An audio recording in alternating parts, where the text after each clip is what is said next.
Beho Reviews. In this episode, we take a look at the Sega Genesis game I have always wanted to play since its release in 2020 with Paprium.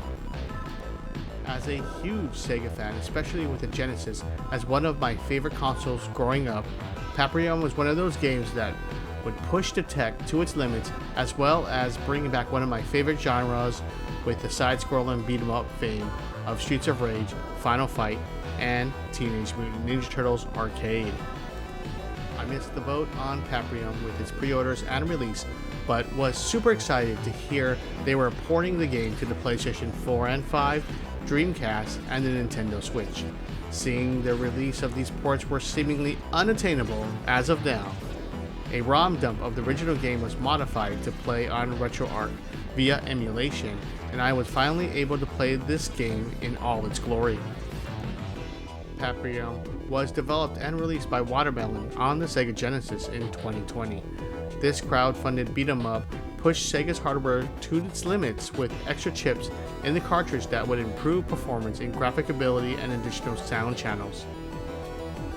The story has 3 playable characters that each have their own strength and speed that is thrown into a super city built after a nuclear war. Honestly, I really have no idea why they are fighting in this game at all, but here we are. The gameplay is reminiscent of 1990s beat-em-ups and does its justice, and the main reason why you are here.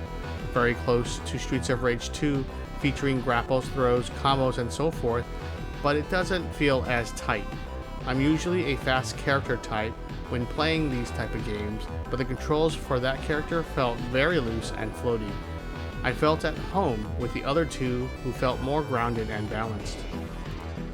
The hit connection on the enemies could be better with the impact of its attacks, as it doesn't feel strong enough in its landings, but I'm pretty much nitpicking here. The visuals are something to behold, as they really push the limits of the Sega Genesis with the largest cartridge to date. The characters are large and detailed and push the color palette of the system to feats I have yet to see the system accomplish. Definitely a technical marvel here on what the ancient console can still do. The designs are hit and miss for me in this cyberpunk themed world, but still wonderful to see and experience with a lot of influence from Streets of Rage in movement and animations. The music on this emulation did play from the MP3 files, but still screamed Retro Genesis to me, which I never had a problem with when done right, and this game does do it nicely with all their efforts.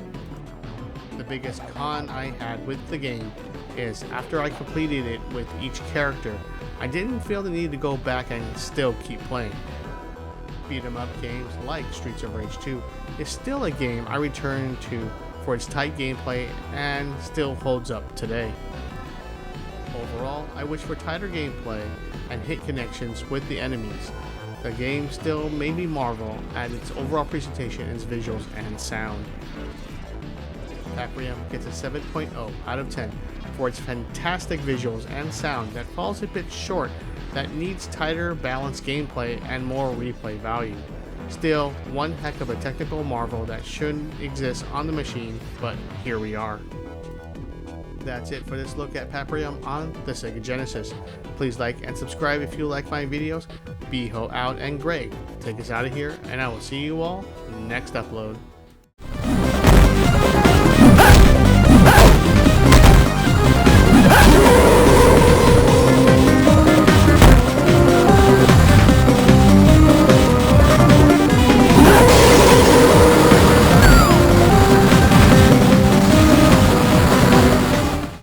Damn.